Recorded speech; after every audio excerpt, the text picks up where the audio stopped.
Real life दुनिया में जासूस का खेल क्या काम करता है और ये कैसे काम करता है? जनरली हम दो टाइप की इन्वेस्टिगेशंस करते हैं, पर्सनल और कॉर्पोरेट। लव अफेयर्स होते हैं, उनके बारे में पता लगाते हैं। डिटेक्टिव की लाइफ में एक गेटअप का कितना रोल है? गेटअप का रोल होता है, लेकिन गेटअप हमें वैसा बनाना पड़ता है जिस तरीके की उस एरिया में पब्लिक होती है बेसिकली। तो कोई रियल लाइफ एग्जाम्पल अगर आप बताना चाहें जिस केस पे आपको बड़ी मशक्कत का सामना करना पड़ा। और मेरे पास एक सज्जन आए और उन्होंने कहा कि मुझे ऐसा लगता है कि मेरी वाइफ का अफेयर चल रहा है कहीं पे। लेकिन ये जान के मैं थोड़ा हैरान रहा कि अभी 15 दिन पहले ही शादी हुई है उनकी। उनका जो अफेयर था उनके जिम ट्रेनर के साथ अफेयर था। और हमने श्रीदेवी के केस में भी देखा, हालांकि जी, वो जी। दुबई में एक मैरिज अटेंड करने के लिए गई थी। काफी लोगों ने बोला कि ये प्लान एक मर्डर था, एक मिस्ट्री है, इसके पीछे कोई जांच नहीं हुई। उसको लेकर आप क्या सोच रखते हैं? दुबई पुलिस को अगर आप समझोगे, यूएई पुलिस को, तो वो बहुत एडवांस्ड है, बहुत एडवांस्ड है। वहाँ पे क्राइम ऑलमोस्ट जीरो है। आरोप ये लग रहे हैं कि सीमा हैदर पर भी जांच होनी चाहिए, वो भी कोई आतंकवादी हो सकती है।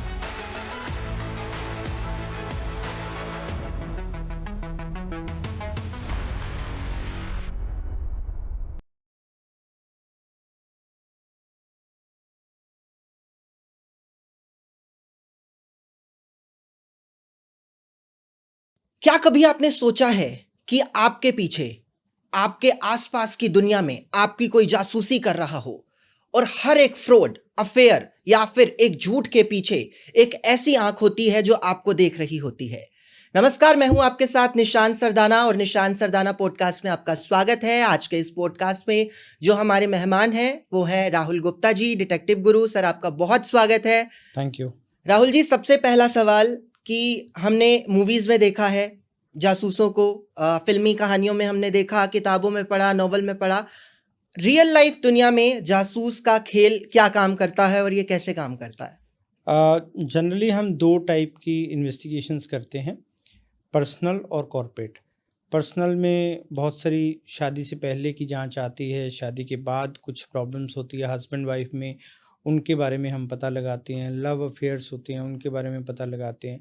कॉर्पोरेट में बहुत सारे फ्रॉड्स होते हैं, जैसे कंपनीज़ के अंदर एम्प्लॉयज़ के साथ कोई दिक्कत होती है या कोई पिलफरेज होता है, थेफ्ट होता है, तो उस तरीके से हम जांच करते हैं, ड्यू डिलिजेंस करते हैं।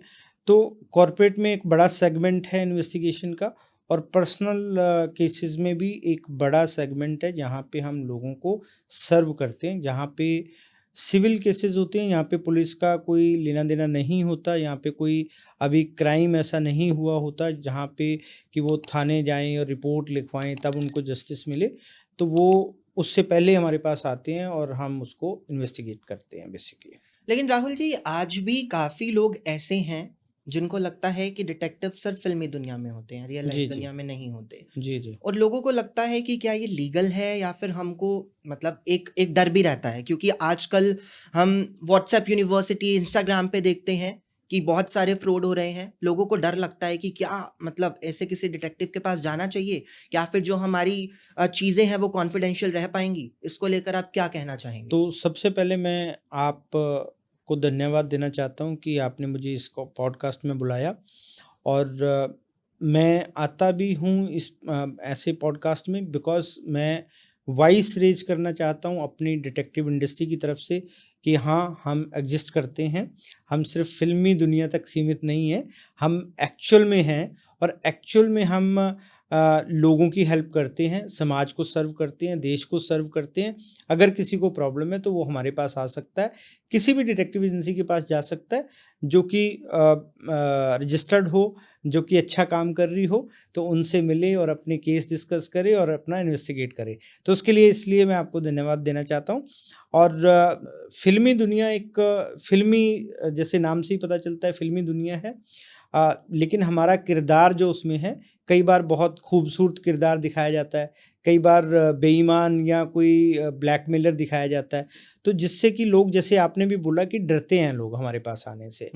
बट अभी धीरे-धीरे सिनेरियो चेंज हो रहा है। जैसे बहुत सारे मैंने पॉडकास्ट किए, न्यूज़पेपर में, टीवी में हमारे इंटरव्यूज़ आने शुरू हुए, तो उससे लोगों को लगने लगा कि हाँ, हम एक्चुअल में हैं, हम एग्ज़िस्ट करते हैं और हम अच्छा काम करते हैं। तो लोग खुल के हमारे पास आने लगे। तो आज की डेट में लोग हमसे आके मिलते हैं, रूबरू होते हैं, अपना केस, अपनी प्रॉब्लम डिस्कस करते हैं और हम उनको एप्रोप्रिएट जवाब देते हैं, उनका रिप्लाई करते हैं और अगर उनको इन्वेस्टिगेट करना होता तो इन्वेस्टिगेट करते हैं। तो ये बेसिक पहले और आज का फ़र्क आया है और हमें अच्छा भी लग रहा है कि हम लोगों के लिए अच्छा काम कर रहे हैं बेसिकली। राहुल जी, जब आप आए थे मुझे ऐसा लगा था कि क्राइम मास्टर गोगो की तरह आपकी एंट्री होगी, आपने वो टोपी लगाई होगी, एक बड़ा सा चश्मा होगा, लेंस हाथ में होगा। तो मतलब डिटेक्टिव की लाइफ में एक गेटअप का कितना रोल होता है? देखिए क्या होता है कि जब हम फील्ड की बात करते हैं, फील्ड इन्वेस्टिगेशन की बात करते हैं, तो फ़िल्मों में ऐसा दिखाया जाता है कि एक पर्सन है, उसने एक लंबा कोट पहना हुआ है, हैट ली हुई है, हाथ में कुछ इस तरीके की चीज़ें ली होती हैं जो डिटेक्टिव को सूट करती हैं। तो क्योंकि उसको दिखाना होता है कि वो डिटेक्टिव है। अगर कोई बिज़नेसमैन दिखाएँगे तो उसको सूट बूट में दिखाएँगे, टाई में दिखाएँगे और अगर उसको किसान दिखाना होगा तो उस गेटअप में दिखाएँगे। तो वो उनकी मजबूरी होती है उस गेटअप में दिखाना। लेकिन एक्चुअल में वो गेटअप हमारे काम नहीं आएगा। अगर मैं वैसा पहन के रोड पे निकल जाऊँगा तो 4 लोग मेरे पीछे लग जाएँगे कि भई ये कौन बंदा है, ठीक है ना? या सारे लोग मुझे ही देखने लग जाएँगे। तो मैं इन्वेस्टिगेट क्या करूँगा? ठीक है? डाउटफुल हो जाएगा। डाउटफुल हो जाएगा। तो हम सबसे पहले जब अपने फील्ड एजेंट्स को ट्रेनिंग भी देते हैं तो उनको ये सिखाते हैं कि आपने जो ड्रेस पहननी है वो कैसी पहननी है। अगर आप एक गाँव में जाते हैं तो वैसी आपकी देहाती ड्रेस होनी चाहिए। अगर आप किसी कॉर्पोरेट में जा रहे हो तो आपकी वैसी ड्रेस होनी चाहिए, आपका सूट बूट होना चाहिए। अगर आप कोई ऐसे मोहल्ले में जा रहे हो जो लेट्स सपोज मुस्लिम का मोहल्ला है तो आप वैसा थोड़ा गेटअप कर सकते हो ताकि आप वहाँ पे मिक्सअप हो जाओ, जो वहाँ जैसी पब्लिक है उसके साथ मिक्सअप हो जाओ। तो अगर आप मिक्सअप हो जाओगे तो आप जो है पता नहीं चलेगा आपका किसी को।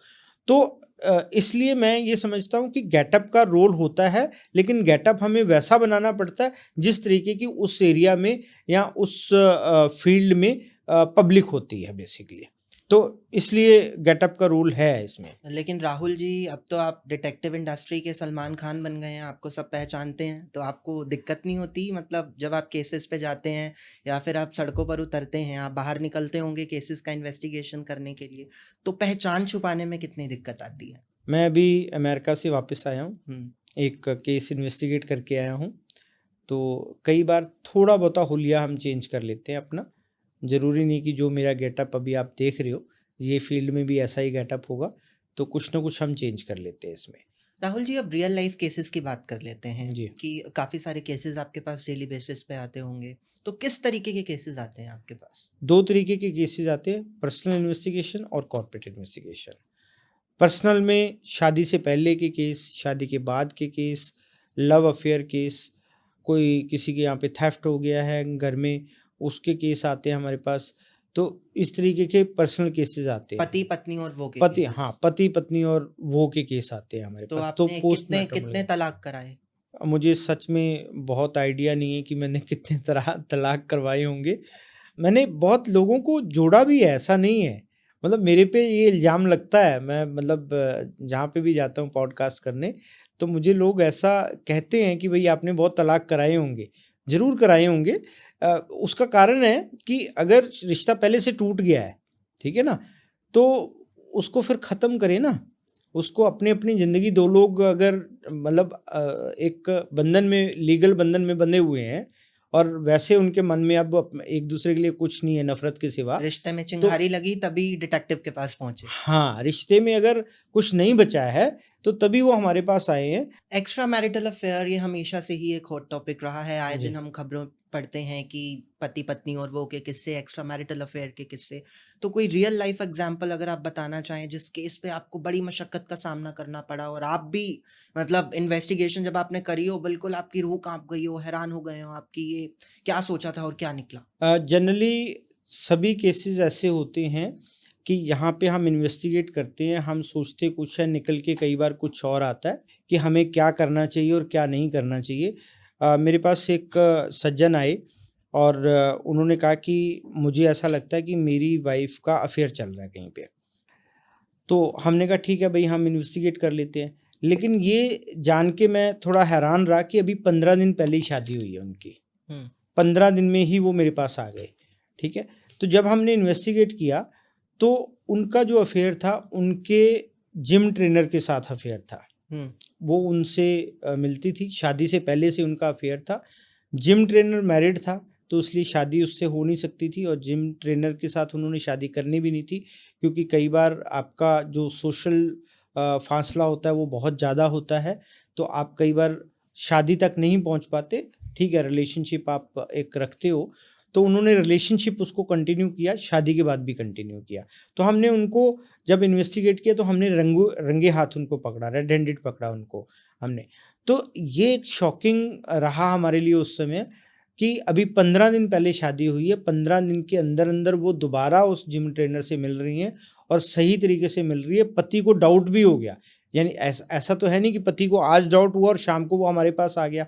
ठीक है ना, वो उसको हो सकता है फर्स्ट नाइट से ही अपनी गोल्डन नाइट से ही उनको डाउट रहा होगा कि भाई मेरी पत्नी कुछ गलत कर रही है या कुछ उसके साथ गलत चल रहा है, तो इसलिए वो एक पक्का मन बना के हमारे पास आया। तो उस हस्बैंड के लिए ये बड़ा मुश्किल है पचा पाना कि जिसके साथ उसने 7 फेरे लिए, जिसके साथ उसने जीने मरने की कस्में खाई, और वो लड़की जो है शादी से पहले से ही एक अफेयर में है।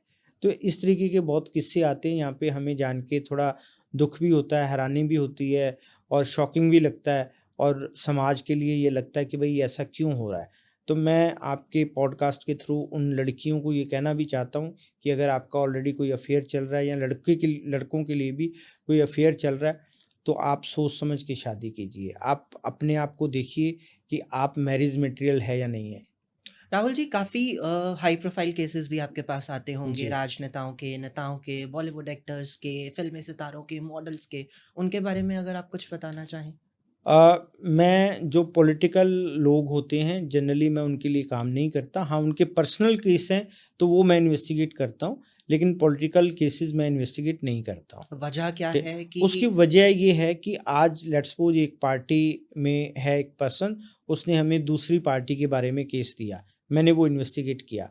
कल को वो दूसरी पार्टी से उठ के उसी पार्टी में चला गया जिसके खिलाफ मैंने इन्वेस्टिगेट किया था, तो जाहिर सी बात है कि जिसके खिलाफ मैंने इन्वेस्टिगेट की थी उसको पता चल जाएगा कि मैंने उनके बारे में इन्वेस्टिगेट किया था। अब वो मुझे कोई भी नुकसान पहुंचा सकते दल हैं बदलू या नेताओं से आपको थोड़ा सा डर हाँ, है। मतलब ये तो शुरू से ही होता आया है। तो इसलिए जब मैंने एजेंसी अपनी शुरुआत की थी तो मैंने अपने आप से वादा किया था कि मैं कम से कम जो पॉलिटिकल केसेस हैं वो मैं इन्वेस्टिगेट नहीं करूँगा। पर्सनल केस अगर पॉलिटिकल उसमें किसी का है, कोई मान लो नेता है, उसकी बेटी की शादी है, किसी का पता करना है, उसमें मेरे को कोई एतराज़ नहीं है, लेकिन मैं किसी पॉलिटिकल पर्सन के लिए इन्वेस्टिगेट नहीं करूँगा।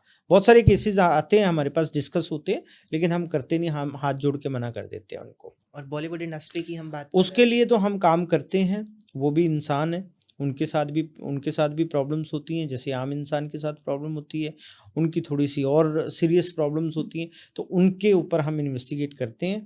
और जैसे हम एक आम इंसान की इन्वेस्टिगेशन करते हैं, वैसे ही उनके लिए भी इन्वेस्टिगेशन करते हैं और उनके बारे में भी सबूत जुटाते हैं। लेकिन उनका जो केसेज़ हैं वो ग्लोबल टाइप के होते हैं, वो इंडिया से बाहर के भी होते हैं। कई बार बाहर घूमने जाते हैं तो हस्बैंड या बॉयफ्रेंड ये जानना चाहता है कि मेरी गर्लफ्रेंड जो है, जो मॉडल है या एक्ट्रेस है, वो किसके साथ बिज़ी है। अब होटल रूम में वो अकेली है या कोई प्ले बॉय बुला लिया उसने, या कुछ ऐसी चीज़ें हो गई हैं जिसकी वजह से उसको खतरा है कि भाई कल को कुछ भी हो सकता है, तो वो उस तरीके से हम उनको इन्वेस्टिगेट तो करते कभी हैं। आप प्री मैरिटल केसेस की हमने बात करी कि आपने काफ़ी केसेस इन्वेस्टिगेशन किए और इसके लिए अभी मतलब ये ज़रूरी भी हो गया है। पोस्ट मैरिटल केसेस में इन्वेस्टिगेशन में क्या कुछ निकल के सामने आता है, आपने क्या फील किया? 3-4 चीज़ें जो पोस्ट मैट्रिमोनियल केसेस में हमारे पास आती हैं। पहला तो ये आता है कि हस्बैंड या वाइफ जो हमारे पास पक्ष आता है, दूसरे पक्ष का कहीं अफेयर चल रहा है या नहीं चल रहा। एक कॉमन इन्वेस्टिगेशन तो ये है। दूसरा होता है कि अगर वाइफ ने हस्बैंड के ऊपर मेंटेनेंस का केस किया है और हस्बैंड ने कोर्ट में बोल दिया कि मैं कुछ कमाता नहीं हूँ, तो उसकी कमाई का जरिया पता लगाना होता है हमें कि वो क्या करता है काम, और उसकी जो इनकम है वो कोर्ट में प्रूव करनी पड़ती है। इसी तरीके से हस्बैंड अगर हमारे पास आता है और वाइफ ने उसके ऊपर मेंटेनेंस का केस किया है, लेकिन वाइफ के ऊपर उसको शक है कि वो काम भी करती है, क्योंकि कानून के हिसाब से अगर वो काम करती है तो वो मेंटेनेंस नहीं मांग सकती है, या उसको उस हिसाब से मांगना पड़ेगा, डिक्लेयर करना पड़ेगा कि हम ये काम करती हूँ और इतना पैसा कमाती हूँ और इससे मेरा गुजारा नहीं हो रहा, इसलिए मुझे हस्बैंड से भी थोड़ा पैसा चाहिए, ठीक है ना। तो लेकिन कोर्ट में वो एफिडेविट देती है कि मैं कोई काम नहीं कर रही हूँ और मैं अपने ब्रदर के पास रह रही हूँ, अपने फादर के पास रह रही हूँ, तो मुझे जो है पैसा चाहिए मुझे। तो उसके ऊपर हम इन्वेस्टिगेट करते हैं कि वो कुछ काम करती है या नहीं करती है। तो ये दूसरा हो गया। तीसरा हो गया कि अगर उनके बीच में बच्चा है, एक बच्चे की कस्टडी दोनों चाहते हैं, हस्बैंड कहता है मेरे पास रहेगा, वाइफ कहती है मेरे पास रहेगा, तो कानून के पास कुछ चीज़ें हैं जिसकी वजह से वो देखता है कि ये बच्चा जो है वाइफ को देना चाहिए या हस्बैंड को देना चाहिए। तो उसमें एक कॉमन ग्राउंड ये होता है कि अगर हस्बैंड का चाल चलन ठीक नहीं है, उसका इनकम सोर्स ठीक नहीं है, या कोर्ट को लगता है कि अगर हस्बैंड के साथ बच्चा रहेगा तो ये बिगड़ सकता है या ये गलत संगत में पड़ सकता है, तो वो बीवी को दे सकते हैं बच्चा। तो हमें ये देखना पड़ता है कि उसका हस्बैंड का कैसा रूटीन रहता है, कैसा उसका, वो अपने बच्चे को टाइम दे पाएगा या नहीं, उसको रख पाएगा सही तरीके से नहीं, परवरिश सही तरीके से बेसिकली कर पाएगा या नहीं। और यही वाइफ के बारे में होता है कि अगर वाइफ को दारू पीने का है, स्मोक करने का है, क्लबिंग करने का है और डेली वो कहीं बाहर जा रही है, आउटिंग कर रही है, बच्चे को टाइम नहीं दे रही है वो, अगर हम ये सारी चीज़ें साबित कर देते हैं तो हो सकता है बच्चा जो है हस्बैंड के पास चला जाए। राहुल जी, हम बॉलीवुड की बात कर रहे थे और बॉलीवुड की जहाँ पे बात होती है, सुशांत सिंह राजपूत केस हमेशा हाईलाइट होके आता है। जी, हालांकि जी। फैसला हो चुका है, रिया चक्रवर्ती निर्दोष साबित हो चुकी हैं, लेकिन आज भी कुछ लोग, लगातार हम इंस्टाग्राम पे देखते हैं, यूट्यूब पे देखते हैं, जनता चाहती है कि अगर ये इन्वेस्टिगेशन प्राइवेट डिटेक्टिव करते तो शायद सच सामने आ जाता। लेकिन इसके दूसरा मायना ये भी है कि क्या अगर प्राइवेट डिटेक्टिव इसकी जांच करते तो क्या देश की जो नंबर 1 जांच एजेंसी है सीबीआई, उसको ये चैलेंज करना नहीं होता? नहीं, नहीं, कोई चैलेंज करना नहीं होता, क्योंकि आपने देखा होगा कि जब सीबीआई ने इसको जाँच करना शुरू किया तो उन्होंने बहुत जल्दी रिपोर्ट दे दी थी कि इसमें कोई एंगल, कोई मतलब सुसाइड के अलावा मिला नहीं है। क्योंकि इसको समझना बहुत तो कोई रॉकेट साइंस नहीं है कि सुशांत राजपूत के साथ क्या हुआ बेसिकली। तो हमने जब सारा सिनेरियो देखा जो मीडिया में आया, और हमने अपनी तरीके से जो जो थोड़ा बहुत इधर-उधर से पता किया यार दोस्तों से, जो बॉलीवुड में हमारे लोग हैं, जो क्लाइंट हैं, उनसे हमारी बात हुई, तो हमें पता चला। तो मोटा-मोटा हमने उसको डिकोड कर लिया कि मामला क्या है। कहीं ना कहीं आपका भी पर्सनल इंटरेस्ट इस केस में था। यस, तो हमने, अगर हमसे कोई पूछता उस समय, ठीक है, हम बता देते कि मामला क्या है। तो आपको क्या लगता है क्या मामला था? मामला सिर्फ इतना था, 3 चीज़ें थी जो सुसाइड उन्होंने किया, मतलब मैं बहुत खुल के बोल सकता हूँ कि उन्होंने सुसाइड किया। कोई उनकी हत्या नहीं हुई, कोई हत्या के पीछे नहीं था, सुसाइड किया उन्होंने। सुसाइड करने की 3 वजह मेरे को समझ में आती हैं। पहली वजह, जो सबसे बड़ी वजह थी, वो थी ड्रग्स, क्योंकि वो ड्रग्स लेते थे और जो जितना बड़ा आदमी बनता जाता है तो उनके वर्किंग आवर्स सम टाइम ज़्यादा हो जाते हैं, या उनको एनर्जी की ज़रूरत होती है, या बहुत सारी, कई बारी लोग गलत संगत में पड़ जाते हैं, गलत चीज़ों में पड़ जाते हैं, तो ड्रग्स लेने लगते हैं, और ड्रग्स आराम से मिल भी जाती हैं ऐसे लोगों को, ठीक है। तो एक ड्रग्स लेने का मामला, क्योंकि जब आप कोई नशा कर लोगे तो आपको सोचने समझने की शक्ति आपकी जो है वो बहुत कम हो जाती है, उसमें आपको समझ नहीं आता कि आप सही क्या कर रहे हो, गलत क्या कर रहे हो। तो मुझे लगता है कि एक रीज़न तो सबसे बड़ा ये था, और दूसरा रीज़न था क्योंकि 2 दिन पहले उनकी जो गर्लफ्रेंड थी रिया चक्रवर्ती, वो उनको छोड़ के चली गई थी। उनके छोड़ने का चक्कर ये था कि सुशांत राजपूत का एक दोस्त था, वो उसी फ्लैट में रहता था, यहाँ पे रिया चक्रवर्ती और ये दोनों लिव इन में रह रहे थे। तो रिया चाहती थी कि उनका दोस्त उनके साथ नहीं रहे, वो शायद अनकम्फ़र्टेबल रही होगी दोस्त से। तो लेकिन सुशांत ने उनको बोला होगा कि भई वो मेरा दोस्त है और मतलब उसने मेरी बहुत हेल्प की है, तो वो यहीं पे रहेगा। तो उसने उसको निकाला नहीं दोस्त को, तो रिया उसको छोड़ के चली गई। तो अब रिया छोड़ के चली गई, ये दूसरा उसके लिए सेटबैक था। तो ये दूसरा कारण ये रहा होगा। तीसरा कारण ये हो गया कि पीके आने के बाद फैन फॉलोइंग बढ़ गई, तो इनके रेट भी बढ़ गए। उस समय इन्होंने एक बहुत महंगी बाइक भी ली थी, एक दो अपने पास इन्होंने नौकर भी रख लिए थे अच्छे खासे, हाई पेड वो, और अपार्टमेंट भी इन्होंने शिफ्ट कर लिया था अपना हाई रेंट पे, ठीक है ना। तो इन्होंने खर्चे बढ़ा लिए अपने। लेकिन इन्होंने गलती क्या कर दी कि जिन लोगों ने इनको बनाया, स्टार्टिंग में ब्रेक दिया, उनको ये टाइम नहीं दे रहे थे काम करने का। तो जो 7-8 इंडस्ट्री के बड़े डायरेक्टर हैं, उन्होंने मिलके फैसला किया कि सुशांत राजपूत थोड़े अभी घमंडी हो गए हैं और ये ज़्यादा टाइम नहीं दे पा रहे हैं फिल्मों में, या पैसे बहुत ज़्यादा मांगने लग गए हैं, तो हम इनको काम नहीं देंगे अभी, ठीक है। तो एक किस्म से अनडिक्लेयर्ड बायकॉट कर दिया सुशांत सिंह का। अब उनको बड़ी फिल्में मिल नहीं रही हैं, छोटी फिल्मों में वो काम नहीं करना चाहते, क्योंकि डायरेक्टर भी उनको बड़ा चाहिए, प्रोड्यूसर भी बड़ा चाहिए और सिस्टम भी बड़ा चाहिए, वो मिल नहीं रहा उनको, ठीक है। और उस मुताबिक उनको पैसे भी नहीं मिल रहे, तो कहीं ना कहीं वो डिप्रेशन में थे। तो ये 3 चीज़ें थी, फिल्में बड़ी ना मिलना उनको, बाइकआउट करना उनका, और दूसरा ड्रग्स। और हमने श्रीदेवी के केस में भी देखा, हालांकि जी वो जी दुबई में एक मैरिज अटेंड करने के लिए गई थी, काफ़ी लोगों ने बोला कि ये प्लान एक मर्डर था, एक मिस्ट्री है और इसके पीछे कोई जांच नहीं हुई। उसको लेकर आप क्या सोच रखते हैं? दुबई पुलिस को अगर आप उनको समझोगे, यूएई पुलिस को, तो वो बहुत एडवांस्ड है, बहुत एडवांस्ड है।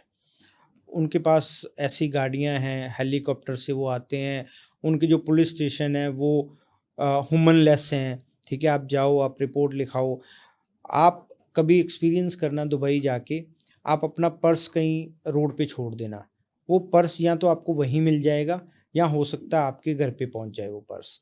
मतलब वहाँ पे क्राइम ऑलमोस्ट जीरो है, वहाँ पे आप कानून तोड़ना अफोर्ड ही नहीं कर सकते, मेरा ये मानना है। जितना मैं दुबई या यूएई के बारे में जानता हूँ, वहाँ के कानून के बारे में जानता हूँ, तो वहाँ पे जाके कोई उनकी हत्या करे या उनको मजबूर करे या उनको डेथ उनकी हो जाए उस तरीके से, तो वो मुझे नहीं लगता कि वो सही है। तो जो रिपोर्ट, क्योंकि दुबई पुलिस ने इसकी जांच की और वो बड़ी जल्दी फैसला दे देते हैं। उन्होंने फैसला दिया कि भाई ये इंसिडेंट था, इंसिडेंट ये था कि भाई उन्होंने अल्कोहल ली, कंज्यूम की, और अपना बाथटब में बैठ गई, वहीं पे वो उनके होश चले गए और वो वहीं पे डूब गई वो। तो बेसिकली ये ऐसा कुछ केस था इसमें। तो इसमें कोई मिस्ट्री नज़र आती नहीं है। अब कहने वाले, देखो कहना बहुत आसान होता है, ठीक है ना, लेकिन उसको बीइंग अ डिटेक्टिव मैं समझता हूँ, जितना मैं दुबई के बारे में जानता हूँ, सिस्टम के बारे में जानता हूँ, या बोनी कपूर और श्रीदेवी के रिश्ते के बारे में जानता हूँ, तो मुझे नहीं लगता कि बोनी कपूर के पास कोई ऐसा रीज़न था जिसकी वजह से उनको ऐसा कुछ करने की ज़रूरत पड़ती। तो वो अगर कुछ करना होता या कुछ ऐसी चीज़ होती, तो ये इस तरीके के लोग हैं कि डिवोर्स लेना पसंद करेंगे, ये कत्ल करना पसंद नहीं करेंगे। मतलब कत्ल करना इन लोगों के लिए बड़ा अजीब सी बात हो जाएगी कि भाई ये कत्ल में इन्वॉल्व हो गए, हालांकि होने को तो कुछ भी हो सकता है, बट ये पॉसिबिलिटी कम नज़र आती है। तो और ख़ास करके दुबई जैसी जगह पे कि भाई वहाँ ले जा कर के आपने ऐसा कुछ कर दिया, तो वो पॉसिबिलिटी नज़र नहीं आती। तो मुझे नहीं लगता कि ऐसा कुछ हुआ होगा, इसलिए मैं बड़ा स्ट्रेट था कि भाई इनका जो ये बता रहे हैं ये इंसिडेंट ही हुआ, इनका कोई कत्ल वत्ल नहीं हुआ ऐसा। राहुल जी, आए दिन हम न्यूज़ में पढ़ते हैं, काफ़ी आजकल हम देख रहे हैं, काफ़ी ट्रेंड चल रहा है एल मनी का, नीले ड्रम का किस्सा भी आपने सुना होगा। सो जब आप जांच करते हैं, कितने बॉयफ्रेंड्स का खेल बाहर निकल के आता है?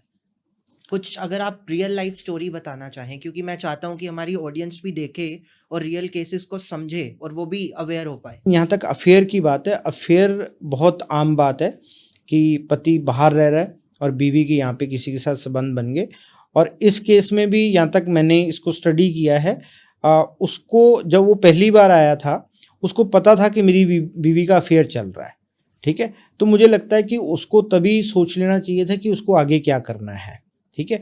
उसको इसको बहुत लाइटली नहीं लेना चाहिए था। तो कहीं ना कहीं उसने ये गलती की कि उसको लाइटली लिया और ये अंजाम हुआ उसका। अगर वो लाइटली नहीं लेता, उस समय वो उसकी सीरियसली लेता, कुछ एक्शन ले लेता, उसके ऊपर कार्रवाई कर लेता, तो मेरे को लगता है कि आज वो ज़िंदा होता। तो इसलिए जो हमारे पास केसेस भी आते हैं, तो हम कोशिश करते हैं उनको काउंसलिंग करने की, उनको कंसल्टेशन देने की कि भई आप का रिश्ता कैसा भी चल रहा है, आप उसको लाइटली मत लो। कोई ऐसा थ्रिलिंग केस मिला जिस पे आपने इन्वेस्टिगेट किया हो या थोड़ी मशक्कत का आपने सामना किया हो? देखिए मैंने बहुत साल पहले एक केस किया था।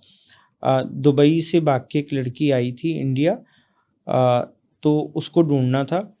तो इंटरपोल के थ्रू यहाँ पे खबर आई, क्योंकि इंटरपोल की जो इंडिया में ऑथराइज़ एजेंसी है वो है सीबीआई। तो सीबीआई के पास केस आया, सीबीआई के थ्रू क्राइम ब्रांच दिल्ली के पास केस आया और क्राइम ब्रांच ने उसको इन्वेस्टिगेट करना शुरू किया। तो क्राइम ब्रांच को कुछ इन्फॉर्मेशन मिली, लेकिन कई बार क्या होता है कि पुलिस के पास बहुत ज़्यादा मैन पावर नहीं होती, बहुत सारी ऐसी चीज़ें होती हैं। तो उस समय क्राइम ब्रांच में एक सज्जन काम करते थे जो मेरे जानकार भी थे, तो उनको लगा कि मैं उनकी हेल्प कर सकता हूँ कुछ। तो उन्होंने मेरे को अप्रोच किया, मैंने कहा ठीक है मैं करता हूँ। मेरे को अच्छा लगा कि मैं कुछ अगर समाज के लिए, देश के लिए कर सकूँ तो मुझे अच्छा लगेगा। तो उन्होंने मेरे को असाइन किया कि भई हम आपको बैकअप देंगे, आप ज़रा इसको इन्वेस्टिगेट करो इस तरीके से। तो मुझे पता चला कि वो बैंगलोर में है लड़की। तो अब बैंगलोर में वो क्या करते थे उस समय कि फोरेंसिक की हेल्प लेकर के वो पता करते थे, क्योंकि लड़की जो है ईमेल करती थी अपने घर वालों को। तो अब ईमेल का पता करते थे कि ईमेल कहाँ से आई है। वो आ रही थी बैंगलोर से, तो अलग-अलग लोकेशन से आ रही थी। तो उस समय साइबर कैफ़ेज़ होते हैं, ये मैं 2008-9 की बात कर रहा हूँ। तो साइबर कैफ़ेज़ होते थे, साइबर कैफ़े में लोग जाके करते थे। लैपटॉप तो होते नहीं थे उस समय, और डेस्कटॉप होते थे, वो भी बहुत लोगों के कम लोगों के पास होते थे, जनरली आम लोगों के पास नहीं होते थे। तो हमने क्या किया कि एक सॉफ्टवेयर क्रिएट किया, और उसको हमने अलग-अलग साइबर कैफ़े में जाके इंस्टॉल कर दिया। अब उससे क्या होता कि हमें रियल टाइम इन्फॉर्मेशन मिल जाती कि भाई उस समय लड़की कहाँ है, जब ईमेल कर रही है वो। ईमेल जैसे ही शूट किया उसने, हमें पता चल जाएगा कि ये कहाँ पे है। तो वो उस समय मैंने केस किया था, और हमने अलग-अलग मुझे याद है कि 7-8 साइबर कैफ़े में हमने अलग-अलग वो सॉफ्टवेयर डाला था, और फिर हमें पता चला, मैं फिर गया वहाँ पे और मुझे समझ में आ गया कि लड़की बैठी है, क्योंकि वो 20-25 मिनट लगाती थी वो साइबर कैफ़े में। क्योंकि पहले बैठेगी, मेल करेगी, उसका ड्राफ्ट तैयार करेगी, फिर वो शूट करेगी, फिर पैसे-वैसे देगी, तो उसमें 20 से 25 मिनट का टाइम लगता है, ठीक है? जो हमने पहले से प्री प्लान करा था कि ये इतना टाइम लगेगा, और हम उतनी दूरी पे थे कि हम फटाफट वहाँ पे जा पाएँ। तो मैंने देख लिया कि लड़की यही है, फ़ोटो देख लिया, उसको फिर फ़ॉलो किया हमने, फ़ॉलो करके पता लगा लिया कि यहाँ पे रह रही है। फिर हमने इनको दिल्ली वालों को खबर की, दिल्ली वालों ने आगे खबर की, वो अगले दिन वो आ गए यहाँ पे, और हमारा काम ख़त्म हो गया। तो इस तरीके से बेसिकली इन्वेस्टिगेट करते हैं हम चीज़ों को। चलो, आपने ये दुबई वाली लड़की का केस हैंडल किया 2008 या 9 में। जी, जी। अभी सीमा हैदर पाकिस्तान से नेपाल के ज़रिए होकर इंडिया में आई। जी, लगा जी। आपको कि इन्वेस्टिगेशन करनी चाहिए, क्योंकि कुछ लोगों का मानना है जिस तरीके से हमने पाकिस्तानी एक्टर्स को या पाकिस्तान के लोग जो भारत में रह रहे थे उनको वापस भेजने का गवर्नमेंट ने आदेश दिया, लेकिन सीमा हैदर अभी भी रह रही हैं। तो आरोप ये लग रहे हैं कि सीमा हैदर पर भी जांच होनी चाहिए, वो भी कोई आतंकवादी हो सकती हैं। देखिए, मुझे ऐसा लगता है कि कानून तो उन्होंने तोड़ा ही है। उन्होंने कोई पासपोर्ट के थ्रू वो लीगल चैनल से तो इंडिया आई नहीं है। नेपाल और हमारा ये सिस्टम है कि हम नेपाल में बिना पासपोर्ट के जा सकते हैं, और नेपाल के लोग भी इधर आ सकते हैं और काम भी करते हैं इधर, कोई दिक्कत वाली बात नहीं है।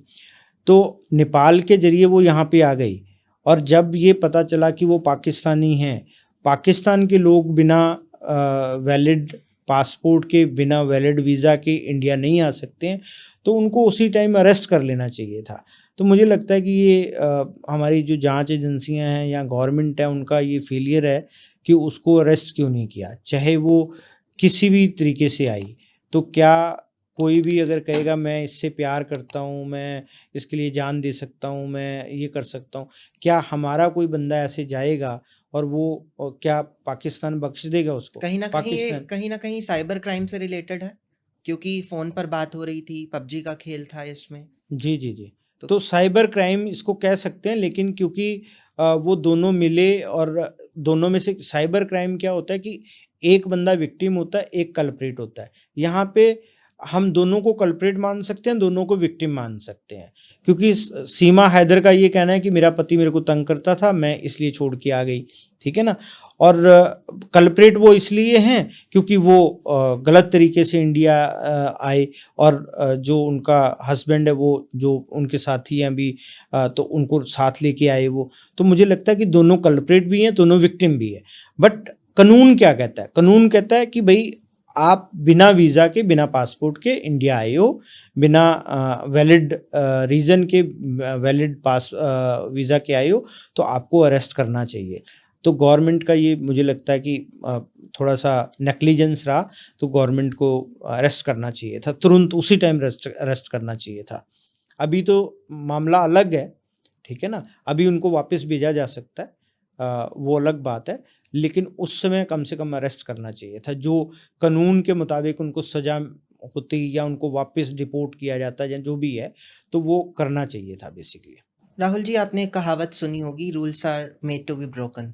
जी, तो जी। कभी आपने इन्वेस्टिगेशन को कंप्लीट करने के लिए कभी आपके ऊपर प्रेशर रहा हो या मोटा पैसा आपको मिला हो, तो कभी रूल्स तोड़ने की कोशिश करी या फिर कभी कुछ ऐसा केस हुआ जिसमें कानून का उल्लंघन आपने किया हो और उसके बाद में आपको मलाल भी रहा हो कि मैंने ये नहीं करना चाहिए था और ये किया?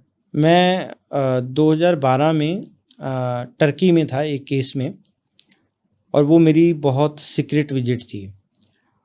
तो मैं टर्की से वापस आया कुछ समय बाद, और जैसे ही मैंने एयरपोर्ट पे लैंड किया, तो मेरे प्रेसिडेंट हैं कुंवर विक्रम साहब, उनका कॉल आ गया कि भाई और टर्की से आ गए।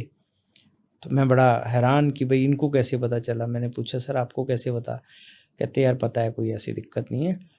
तो उन्होंने बताया कि कुछ लोग आपसे बात करना चाहते हैं, महाराष्ट्र के डीजीपी हैं, वो आपसे बात करना चाहते हैं। तो मैंने कहा जी वो तो बहुत बड़े आदमी हैं, मेरे से क्यों बात करना चाहते हैं? कहते चलो कोई बात नहीं, आप मेरी तरफ से एक बार उनका कोई बंदा आएगा आपको मिलने के लिए ऑफिस में, आप मिल लेना एक बार। मैंने कहा ठीक है। तो अगले दिन उनका एक दिल्ली पुलिस का बंदा आया मेरे पास, और उसने मुझे 2 करोड़ रुपए ऑफ़र किया कि हमें जो आप काम करके आए उसकी एक रिपोर्ट दे दो आप, ठीक है? तो आपको जहाँ कहोगे हम पैसे दे देंगे, आपको कैश चाहिए, अकाउंट में चाहिए, जैसे मर्ज़ी कहें। अब इसमें 2 बातें होती हैं कि जो मैं काम करके आया हूँ, मैं वो भी किसी के लिए काम करके आया हूँ, ठीक है? अब मैं उनके साथ बंधा हुआ हूँ, मेरे को नहीं देनी है वो रिपोर्ट, चाहे पैसा मिल रहा है वो अलग बात है, बट क्योंकि मैं एक ऐसा काम करके आया हूँ जिसकी अगर इंफॉर्मेशन बाहर आ जाएगी तो कुछ भी हो सकता है, ठीक है ना?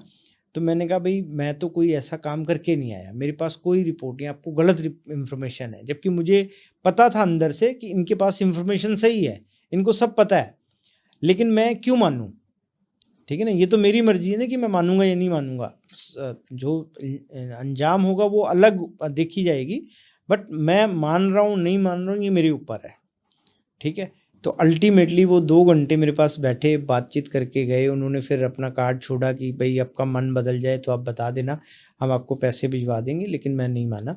तो कुल मिला के जहाँ तक कानून का उल्लंघन है, प्राइवेसी एक्ट का है, कई बार ब्रेक हो जाता है जाने अनजाने में, बट हम कोशिश करते हैं कि ब्रेक ना हो, ठीक है?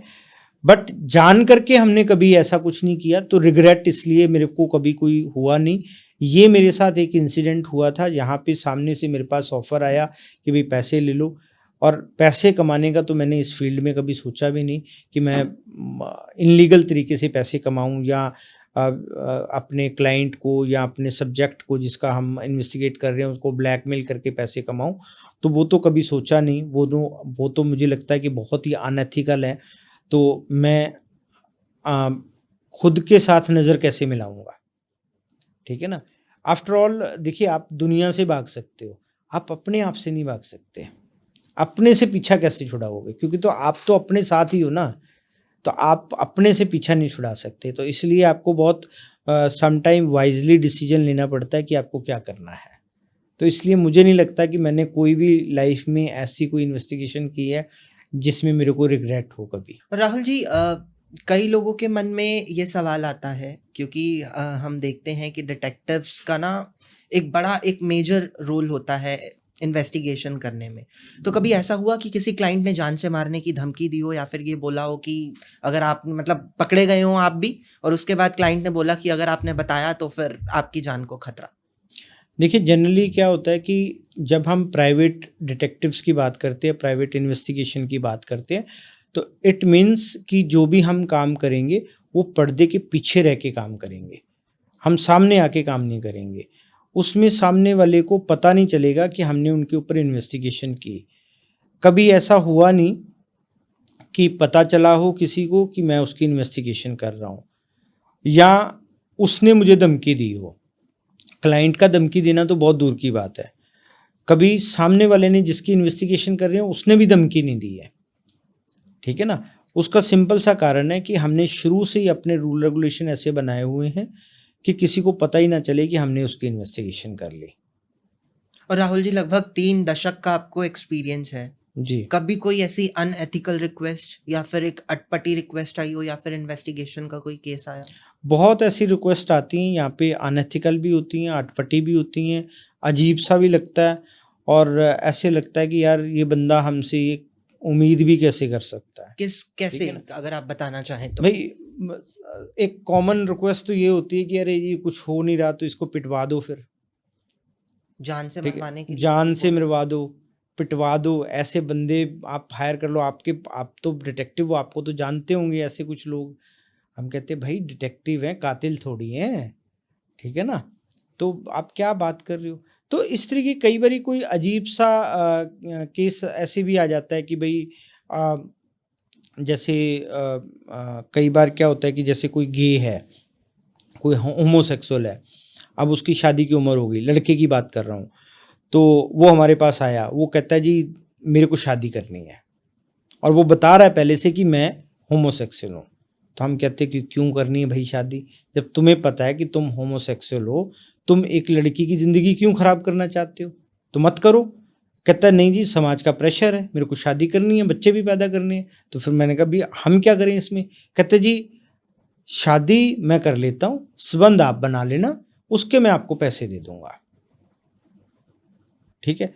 तो मैंने कहा भाई अजीब आदमी हो, बट डिटेक्टिव का रोल कहाँ है यहाँ पे।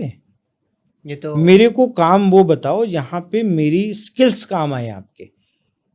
ये तो आप किसी भी बंदे को ऑफर कर लो, उसके लिए तो बड़ी अच्छी ऑफर है ये, ठीक है, लेकिन ये ऑफर मेरे लिए नहीं है, क्योंकि मैं जो काम करूँगा वो मैं अपने स्किल्स के हिसाब से काम करूँगा, मैं इन्वेस्टिगेशन के हिसाब से काम करूँगा। राहुल जी, कभी भूतिया इन्वेस्टिगेशन पे आप गए हैं, जहाँ पर आप गए हो किसी भूत बंगले में और भूतों का सामना किया हो? मैं जनरली, मेरे पास कभी ऐसी रिक्वेस्ट आई नहीं है कि कोई इस तरीके का कुछ हो। चीज़ें मैं सुनने को मिलती हैं और कई ऐसे डिटेक्टिव्स हैं हमारे यहाँ पे जो इस तरीके की इन्वेस्टिगेशंस करते हैं, उनके पास ऑफ कोर्स इन्वेस्टिगेशंस इस तरीके की आती हैं तो वो करते भी हैं। मेरे पास बाय चांस कभी ऐसा कोई रिक्वेस्ट आई भी नहीं है, तो इसलिए मैंने कोई ऐसा इन्वेस्टिगेट किया नहीं है कभी केस कि यहाँ पे कोई भूतिया महल या कोई बंगला हो या कोठी हो या कुछ ऐसा हो यहाँ पे मुझे जाने का मौका मिला हो। क्योंकि मेरे को ऐसे केसेस बहुत पर्सनली पसंद है। हम्म। आपने नोएडा का निठारी कांड सुना हाँ जी, होगा। हाँ जी। सो उस तरीके के कुछ तो केसेस निठारी कांड तो कोई भूतिया वाला तो था नहीं ना। नहीं, लेकिन वो तो नरसंहार का मामला था, तो कहीं ना कहीं लोगों में एक दहशत थी हम्म। कि क्या हो रहा होगा, कोई भूत तो नहीं है, क्योंकि पकड़ा कोई भी नहीं जा रहा था। बाद में खुलासा हुआ, जो भी आरोपी निकले। हम्म। तो ऐसे केसेस कुछ आए नरसंहार जैसे, मर्डर वाले? नहीं, वो केसेस हमारे पास जनरली नहीं आते हैं, बिकॉज वो पुलिस के पास ही केसेस जाते हैं। और हाँ, हमारे पास मर्डर के केस बहुत आते हैं, जैसे किसी का कोई फैमिली मेम्बर है, वो घर से गायब हो गया, 2-3 महीने बाद पता चला कि उसकी बॉडी कहीं पे मिली है। पुलिस ने इंसिडेंट कह के, एक्सीडेंट कह के उसको क्लोज कर दिया। अब वो ये जानना चाहते कि मामला क्या है, तो वो हमारे पास आते हैं। ये अगर लोगों को इन्वेस्टिगेशन करानी हो, क्योंकि मैं बार बार यही चीज़ बोल रहा हूँ, लोगों को आज भी लगता है ये फिल्मी चीज़ है, जी जी। तो क्या कितना खर्चा आ जाता है? अगर मैं प्री मैरिटल की बात करूँ, लोगों को कराना हो तो कैसे वो करा सकते हैं और कितना, मतलब शादी जितना तो खर्चा नहीं आ जाएगा 20-25 लाख का? नहीं, ऐसा नहीं है। जनरली लोग या तो ये समझते हैं कि कुछ खर्चा ही नहीं होता, या समझ लेते हैं कि बहुत खर्चा होगा। तो ये लोगों की परसेप्शन है। मैं लोगों को ये कहता हूँ कि भई आप बात कर लो एक बार, एक फ़ोन कॉल कर लो, किसी भी डिटेक्टिव एजेंसी में फ़ोन कर लो आप। डिस्कस करने में क्या हर्ज है? अब भई फ़ोन में घुस के तो आपसे पैसे छीन नहीं लेगा सामने वाला बंदा, ठीक है? आप डिस्कस करो, आपको कुछ चीज़ समझ में आती है जाके मिल लो, और फिर भी नहीं समझ में आती तो छोड़ दो उसको, नहीं तो बात कर लो। तो जनरली जो जहाँ तक खर्चे की बात है, हम जो खर्चा लेते हैं 30-35 हज़ार रुपये से शुरू होके 15 लाख रुपए तक हम चार्ज करते हैं। जो 15 लाख जो चार्ज करते हैं, वो जो हाई प्रोफाइल केसेस होते हैं, उसमें हम चार्ज करते हैं। राहुल जी, काफ़ी लोग ऐसे हैं जो इस लाइन में आगे अपना करियर बनाना चाहते हैं, तो उनके लिए एक जल्दी से आप छोटा-सा बता दीजिए कि वो कैसे कर सकते हैं और इसमें कितना स्कोप है? तो बेसिकली 3 चीज़ें मुझे चाहिए। अगर कोई भी पर्सन जो है, मेल या फीमेल, वो करियर बनाना चाहता है, सबसे पहले उसके अंदर पैशन होना चाहिए कि मैं ये काम करना चाहता हूँ, इस फील्ड में काम करना चाहता हूँ, अपना करियर इसमें बनाना चाहता हूँ। वो सिर्फ़ इसको कमाई का ज़रिया या एक करियर के तौर पे ना ले। अगर उसके अंदर पैशन है कि मेरे को ये करना है, यही करना है, तो ये फील्ड उसके लिए है। दूसरा, वो ब्रूटली ऑनेस्ट होना चाहिए। अगर वो ऑनेस्ट नहीं है, जैसे अभी मैंने बताया कि मैंने 2 करोड़ की एक डील छोड़ दी, मेरे को ऑफ़र हुआ, चाहता तो मैं ले लेता पैसे, या चाहता तो मैं और केसेस में भी पैसे बना सकता था, बट क्योंकि आप जब एक बार करप्ट हो गए तो फिर बार बार हो जाते हो आप, तो आपको पहली बार में ही बचना है बस, ठीक है? तो इसलिए ब्रूटली ऑनेस्ट होना बहुत ज़रूरी है। और तीसरा है हार्ड वर्किंग। अगर आप हार्ड वर्क कर सकते हो, ठीक है, और आपके अंदर पैशन है, और आपके अंदर ये है कि भाई आपके अंदर ऑनेस्टी है, तो ये 3 चीज़ें अगर हैं, तो आप 6 महीने की इंटर्नशिप होगी, आप इंटर्नशिप पूरी करो, उसके बाद आपको परमानेंट जॉब मिल जाएगी। राहुल जी, बहुत-बहुत शुक्रिया, आपने टाइम निकाला और आप इस पॉडकास्ट में आए। काफ़ी हमारा ये हेल्दी कन्वर्सेशन रहा और बहुत कुछ इंटरेस्टिंग चीज़ें भी निकल कर सामने आई। बहुत शुक्रिया। Thank you. Thank you.